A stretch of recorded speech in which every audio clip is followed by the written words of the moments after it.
Hi there, friends. It's Sharon from Mad Paper Crush. Welcome back to my channel. I have all kinds of goodies on my desk here today, but I wanted to kind of answer a question that I've never really answered before. And I know that there's a lot of answers to this question out there, but this is my answer. So what question is that, you may ask? It is, what is a junk journal and what is it for? What do you use it for? What's its purpose? So let's jump in and see if we can answer this question.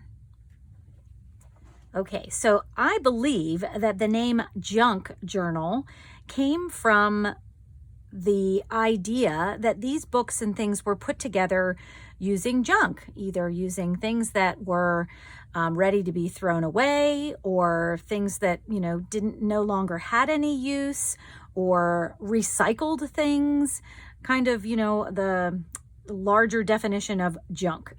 So I think that's where it got its name. But I will tell you that I mean, if you look at these journals, it's hard to see where the junk is, I mean, you may look at this one, and this is an old book, but I think it's a beautiful old book. It has a beautiful cover on it with some German on there, and I just think it's wonderful. So maybe my definition of junk isn't the same as everybody else's, but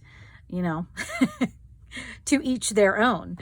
So like this one, this is a recycled one. So this journal, which I think is just adorable, was actually made out of an old bag. So like a bag that you either put bread in, or a bag that you might get a wine bottle in at the liquor store.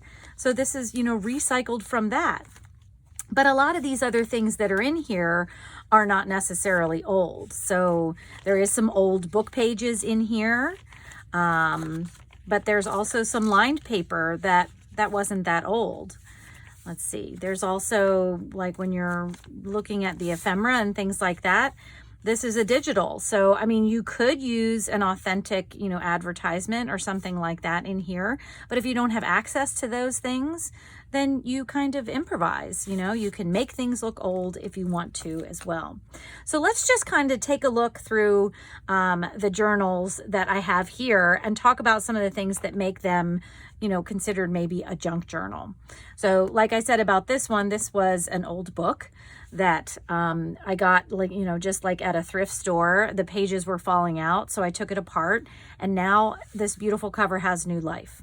So when you open up this one, and the other thing about this one is the spine is some old fabric that I recycled from a project that I did in my house. So, I had some pieces left over. I figured out might as well use them.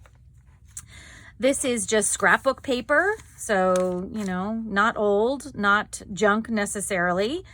I did some coffee dyeing on it, which gave it that beautiful stained look here. Same with this. This is copy paper that I've also coffee dyed. And, I love that it gives that a vintage look. This is ledger paper that's coffee dyed, but it's not old. So this is purchased new, but I love the look of a ledger page, and it makes a great place to jot notes down because there's lines already ready for you there. So let's see what else is in this one that might be interesting. This is just some regular lined paper, but you can see when I coffee dyed it, the ink actually ran, but I kind of like the way that looks. It kind of gives it a mixed media look there, like a watercolor, or maybe, I don't know, something that's been dripped on there. Let's see what else we got. This is actually pages from this book. I always like to do that if I'm taking pages out of a journal. I like to put some of them back in, and you can just see how sort of delicate they are because they're kind of all torn and bending over on the side. But look at that beautiful writing there. I just love the way it looks. So, I think it's fun to be able to include that stuff in there. And then, of course, let's see, this one, well, this is like a little bookmark there. It's a little magnetic bookmark, but this has some fabric on it. It has a little tag at the top. So you can add in fabric to these things as well. This is another handmade tag. And honestly, that's part of the fun of this. Some people don't even journal. They just like to make the journals. So they like the project of putting them together not necessarily writing in them or using them, but they can also be used. Oh, here's another thing is music pages. Oftentimes I like to put in my journals because I think they're fun and interesting to look at. So this one actually has some Russian lettering on there, which I love. I took Russian in college, so when I found this book, I wanted to use it in my journals. Now, I took some Russian in college, and unfortunately, since I didn't use it, I don't remember. So I can't tell you what any of these things say, but I know those letters as being Russian. And then let's see. Also with the junk journals, there's often pockets and different things like that. Once again, this is just scrapbook paper. So this one has a lot of newer papers in it besides the old book pages that were in the book. So let's take a look at another one. I'm going to put this one aside for a minute. Actually, I'm going to pull this one out. So this one, once again, I mean, this one is so bright, you couldn't tell that, you know, underneath here, there's some old wallpaper that was used to make the cover with it. And then I just sewed the rest together. But this one has a snap closure, which I love, and a nice tag on the front there. But you can see this one has a little bit more fabric. So there's some rickrack in here that has the sparkle in it, which I love. This one actually has some actual vintage ledger paper in here with this wonderful handwriting on it. And the numbers of the pages up there, I always love that as well. So I'm always on the lookout for old ledgers that I can use in my journals.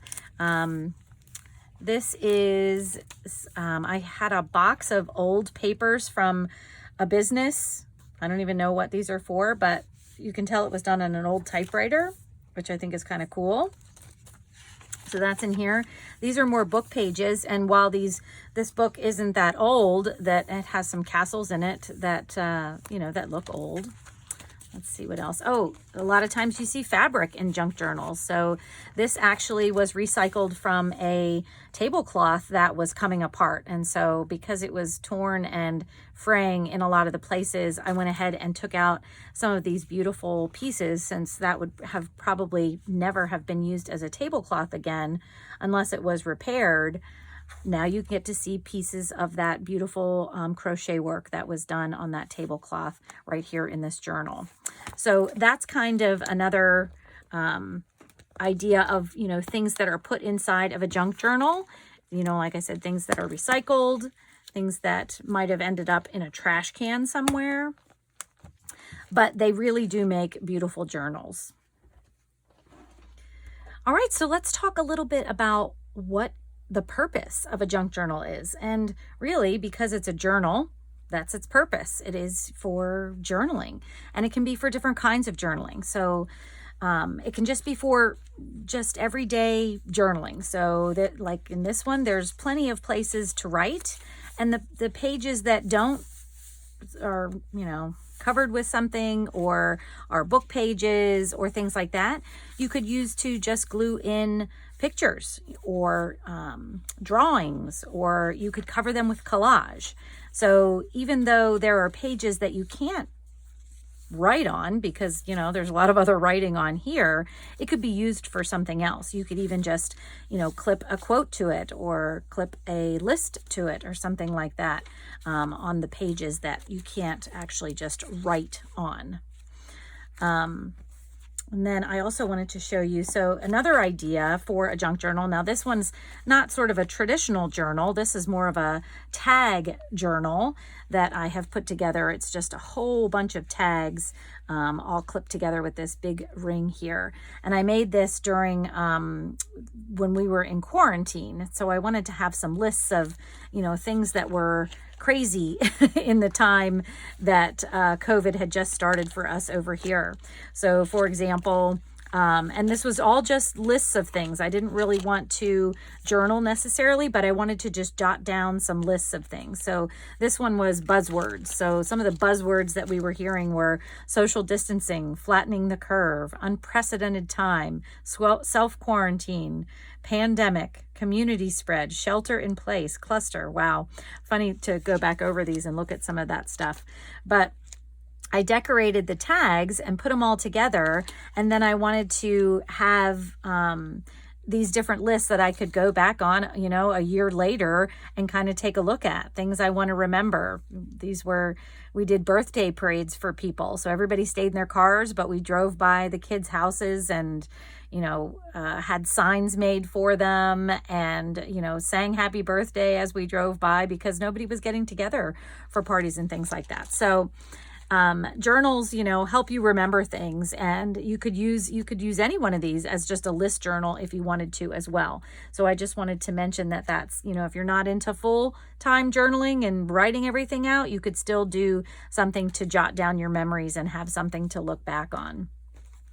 And then another thing that you can do with your journals is you can actually art journal in them. So, you know, you can, I'm just going to open up to one of these pages here. So actually this is mostly collage in this one. I just took old jelly prints and bits of paper, bits of old invoices and fussy cut book pages with some things on there and just glued them all down because I like to collage, and the more you collage, I think the more you understand how it works and know what you like and that kind of thing. And so I was just trying to practice some collage here. But you could also do some, like I said, some art journaling with some mixed media. So with paint and pens, and I have some fabric in here, and I think there's some tape underneath there. And I use some bubble wrap to make some different textures and things like that. So this is considered a junk journal as well, but yet I'm using it kind of as an art journal for myself. So that's another way you can use them. Another way you can use a junk journal is like an idea book. So I made this journal because I wanted to keep track of the different things that either I had tried or learned or whatever, so that I could put in here so that the next time I was making a journal, I could just go through and be inspired, or I could, you know, do something similar in the journal I was working on or something like that. So let's see what's all in here. Those are all clipped together. But for instance, I made this little see-through pocket here with a tag in it. And I put it right in here so I could remember, you know, that I had done that. And actually, there's a little hidden pocket on the side too, which is fun. So I like doing that when I'm making things so that I can remember, you know, to do them later. And then this was like a little template of something I was working on. So I was just practicing this little flip tab with a pocket here. But I kept it in here because I think that might be neat to do in another journal or something. So, and this is sliding all over the place. Let me see if I can find a couple other things. But this journal, I don't do a lot of writing in it, but sometimes if I want to remember, you know, how I did something, you know, I'll jot down, you know, some words around, you know, what I had done. So this actually is like a whole journal I had worked on using a friend's digitals. This is not that one, but this was like the test one that I did before I actually did it with her digitals. I wanted to make sure it was going to work the way I thought it was going to work. And then let's see. I have different pockets in here. I have some little specimen slides in here with my, you know, measurements and things like that on there. So all this stuff I keep in this journal so that I can just flip through it when I'm creating a new journal to get inspired by old ideas. I love having this around. I think that's so much fun. So that's another way to use a journal. And you can even use, have an ephemera holder journal. So that's kind of what this is. I actually took an old book, and this just has a bunch of pages of clear pockets. So I keep my different pieces of ephemera that I've cut out in here. I have some labels, I have some stamps. I have these big pockets where I often take my offcuts and I'll just stamp on them, because then I can just cut these out and use them wherever I want. Same with some of these other postal stamps and things like that. I have a whole thing for tickets here. I have some washi tape, you know, that I just keep in here that I can snip off and add in wherever I want. But this kind of a journal is fun too, just to hold your pieces of ephemera while you're working on other projects. And there you have it. What is a junk journal? Well, according to me anyway. But really, for me, it's just an adventure in creating these beautiful books. I think that they really turn into beautiful artist books, because you would never know some of the materials that were used inside some of these. The wine bag, you know, is in this one. Old books, there's some wallpaper inside of here. This one actually is some artist board that I cut down and made into a journal. It's very thick, and you know, this is a hardcover one with a fabric cover on it, but I love the way this one turned out. This one was like a package envelope. That's what it started as, believe it or not. So even though these things start as ordinary things or things that, you know, might have gotten thrown out, they really turn into these beautiful journals and books that can be used for a variety of different things. Thank you so much for watching today, friends. I hope that you have a wonderful weekend. If you're not subscribed to my channel, go ahead and hit that subscribe button. And I hope that you'll join me as we continue making some more artist books and things to go in these beautiful journals in the weeks to come. Thanks for watching, friends. Take care. Bye-bye.